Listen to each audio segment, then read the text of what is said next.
A paz do Senhor, meus amados irmãos, seja bem-vindo. Mais uma aula da EBD Online, canal do YouTube da nossa igreja IEADALP Oficial. Lição de jovens, lição de número 11, fé, para crer que o Espírito Santo é Deus. Esse trimestre muito abençoado, que vem despertar nos nossos jovens a questão de fé, né? E aí nós vamos tratar acerca mais da terceira pessoa da Trindade, que é o Espírito Santo. E aí queremos também a dica para os jovens que gostam de ler o livro A Teologia do Espírito Santo nos Pais da Igreja. Pastor Altair Germano, pastor da nossa igreja, da nossa IEADALP. Muito bem. Amados irmãos, nós temos aqui o texto principal, que é o Espírito da Verdade, que o mundo não pode receber, em João 14, 17, porque não vê nem o conhece, mas vós o conhecei, porque habita convosco e estará em vós.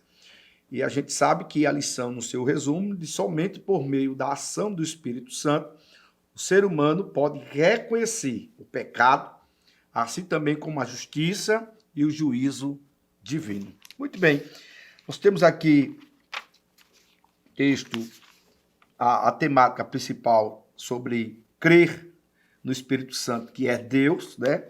E temos aí a palavra, uma introdução, uma pergunta, né? Você crê no Espírito Santo? É Deus?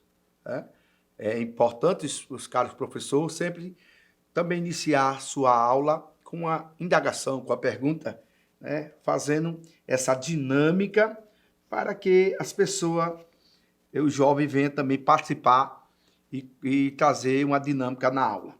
Segundo Stanley Orton, o Espírito Santo tem sido ele fala a respeito do Espírito Santo e ele tem sido negligenciado no decurso dos séculos. O Consolador não é uma força ou uma influência, ele é Deus e tem revelado à humanidade o Deus Pai, o Deus Filho. Muitos crentes, senão, têm mais o conceito sobre, de fato, de verdade, o que é o Espírito Santo, né? Ele não é uma força, ele não é simplesmente uma força ou uma influência, não. Ele é Deus. Ele é Deus, ele é a terceira pessoa da Trindade. E o Espírito Santo, ele agiu e interferiu, usando assim a palavra, capacitou, projetou no Antigo Testamento. A gente sabe que estava lá no início da criação, o Espírito Santo estava no processo da criação do ser humano, da terra, porque o Antigo Testamento vai falar o Espírito do Senhor, né? Ele atuou lá no processo da criação, movendo sobre a face das águas, na criação, Gênesis 1 e 2. No livro de Números, o dito Deus, é dito que Deus tirou o Espírito que estava em Moisés para colocar nos 70 anciãos, que ajudaria ele na missão de administrar, de gerenciar, de liderar aquele grande povo, quando saiu do Egito. Número 11, versículos 16 e 17. O Espírito Santo, ele capacita, ele auxilia, ele está sempre ao lado. Isso também aconteceu no Antigo Testamento, um dos maiores exemplos dos grandes líderes do Antigo Testamento, como Moisés. A gente viu isso, a gente enxerga isso nas Escrituras, como ele atuou para capacitar, para ajudar e para direcionar, né, o grande líder Moisés. No Novo Testamento, ele encheu João Batista no ventre de sua mãe, Lucas, capítulo 1, versículo 15. Também Zacarias, seu pai, profetiza em Lucas, capítulo 1, versículo 67. E aí a gente vê que na ascensão de Jesus, no livro de Atos, ele agiu de forma grandiosa, quando a gente sabe que Jesus Cristo, quando palmilhou aqui na terra, ele deixou, ele sempre dizia, eu vou, mas eu mandarei outro Consolador, que é aquele que está ao lado, não é verdade? Então, ao longo da caminhada da igreja, o Espírito Santo sempre se viu para não simplesmente habitar no coração dos nossos irmãos, mas para cooperar, capacitar, instruir, direcionar para a obra do Senhor. Meu caro jovem, meu caro professor, todo o trabalho que você ia desenvolver na casa do Senhor, não fique achando que não vai ter um auxílio. Nunca ache que você vai trabalhar só, porque o Espírito Santo, ele é contigo e ele vai te ajudar. Ele vai capacitar, ele vai fazer aquilo que ele foi ordenado, que ele foi enviado, como diz no Evangelho de João, capítulo 14, eu rogarei ao Pai e mandarei outro, ou seja, eu mandarei o Consolador, aquele que está do vosso lado. Segundo ponto, fala o Espírito Santo como Consolador. Aí o Paracleto, que significa advogado, defensor, que está sempre do lado para ajudar. Identifica a terceira pessoa da Trindade, como João 14, 16, 26, João 15, 26. Jesus, ele coloca o Espírito Santo no mesmo grau, dizendo que está aqui, ele vai lhe ajudar, ele vai cooperar com vocês e vai trabalhar com vocês. Eu vou ao céu, mas eu mandarei, eu enviarei, eu atestarei, seguramente que vocês não vão ficar órfãos, eu mandarei o Consolador. Glória a Jesus. Então a presença permanece com a presença do Espírito Santo. Aí a gente sabe que na batalha da vida cristã, nós enfrentamos aí o mundo, a carne e o diabo. Nós temos 3 inimigos declarados. Porém, o Espírito Santo está conosco, dando coragem, força, nos ajudando, nos fortalecendo, nos dando graça, para que Cristo, através do Espírito Santo, produza em nós força, alegria, para sempre estarmos prontos para enfrentar.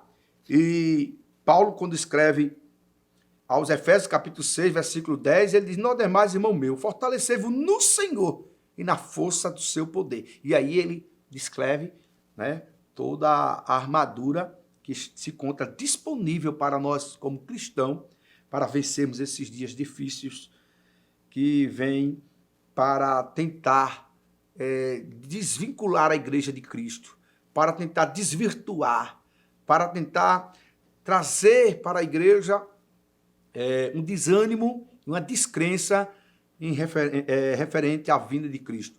Porque o Senhor vem e o Espírito Santo está todos os dias falando ao nosso coração. O Espírito Santo na revelação e na inspiração das Escrituras, né? A palavra revelação vem de desvendar, desvelar. É Deus revelando ao homem algo sem intervenção. Glória a Jesus. É Deus revelando ao homem algo sem intervenção. Então, o Espírito Santo participa desse processo. Na inspiração, foi o agir de Deus sobre os autores bíblicos. Estes puseram e registraram sem erros. Aleluia. A revelação divina. A palavra inspiração, ela vem de um grego, ela vem da palavra grega que significa o sopro de Deus, né? Sopro de Deus. Exatamente o que diz o texto de 2 Timóteo, capítulo 3, versículo 16. Onde a ideia básica é que as escrituras foram sopradas por Deus, sendo resultado do sopro criativo de Deus. O agir do Espírito Santo não tinha condição, se não tivesse a ação do Espírito Santo. É impossível termos uma espiritualidade saudável. Ele que nos orienta, ele que nos desperta a orar, jejuar, a ler a Bíblia, ele que nos auxilia na leitura. É o Espírito Santo que nos ajuda nas nossas fraquezas. É o Espírito Santo que nos ajuda e nos ensina a orar, que faz o processo que remete a nossa oração a Deus. É ele que faz o processo onde muitas vezes falta força, muitas vezes o desânimo, mas é o Espírito Santo que está do nosso lado, nos dando força, nos encorajando, dizendo assim, eu estou lhe capacitando, eu estou lhe ajudando para você vencer e os intempéries da vida, e nessa vida você será vitorioso por causa da presença do Espírito Santo. Por essa razão, Lucas 24 e 44 e Atos capítulo 1, os irmãos sabem, tanto Atos como Lucas foram escritos por Lucas, o médico. E aí, os livros é um a continuação do outro. Perceba que quando termina Lucas, né, quando há uma ordem de Jesus ir para a cidade de Jerusalém, perceba que no capítulo 1, Lucas já inicia Atos Apóstolos falando acerca da vinda do Espírito Santo. Fala que Jesus disse, olha, vocês vão para a cidade de Jerusalém. E no versículo 8 do capítulo 1, mas recebereis sobre vós a virtude, né?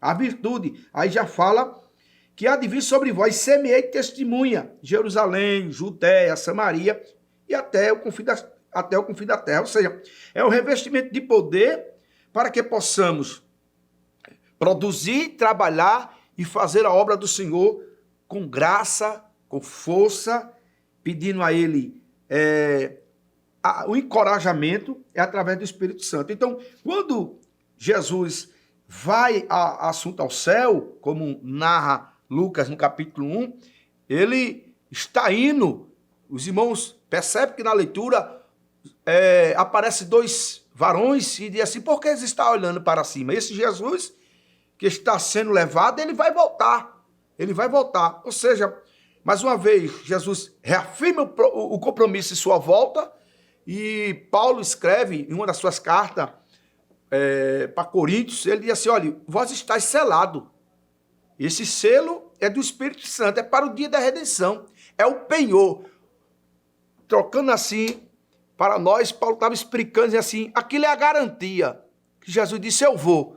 Então eu vou penhorar, eu vou marcar vocês, e eu vou deixar algo importante, que é o Espírito Santo, e ele vai ser aquela pessoa que vai lhe auxiliar em todas as jornadas. É difícil, a luta, a dificuldade, as perseguições, as provações, as tentações diárias, caro jovem, mas com a presença da terceira pessoa, do Espírito Santo, você vai vencer. Os irmãos sabem que Pedro teve uma experiência com o Espírito Santo, quando Pedro encontrava-se na casa de Cornélio, anunciando o Evangelho.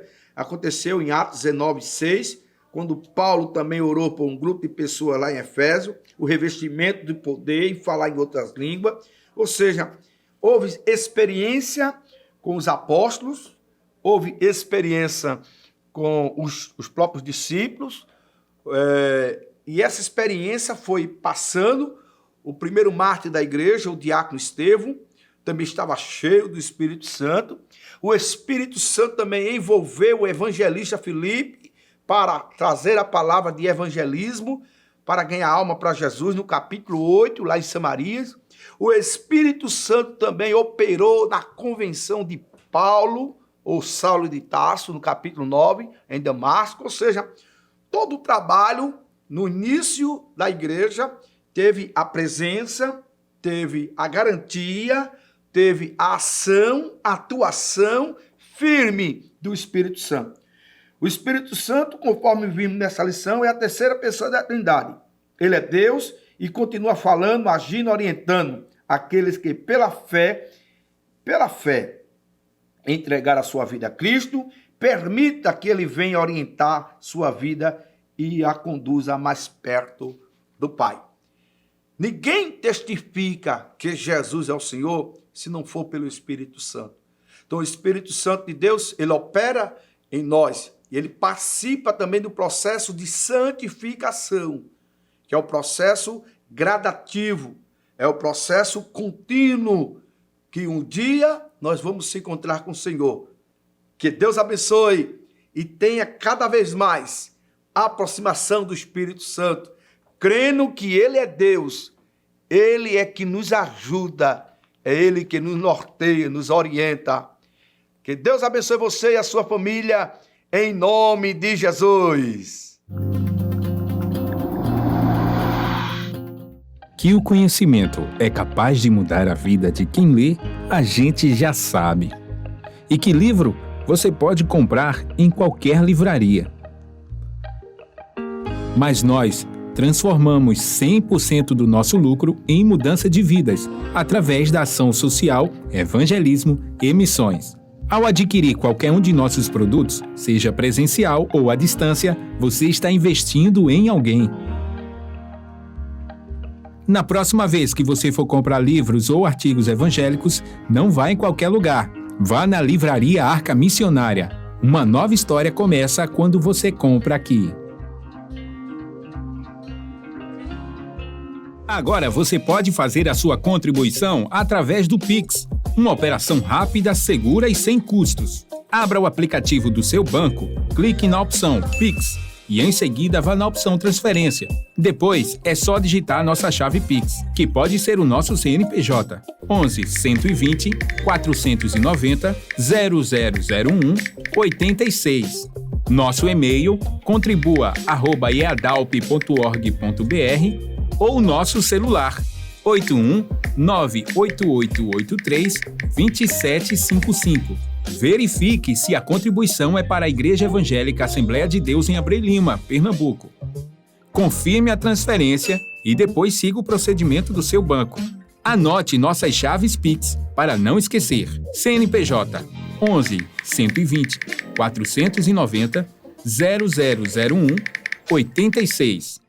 E-mail contribua@iadalp.org.br. Celular 81 98883 2755. Você está contribuindo para o crescimento da obra de Deus.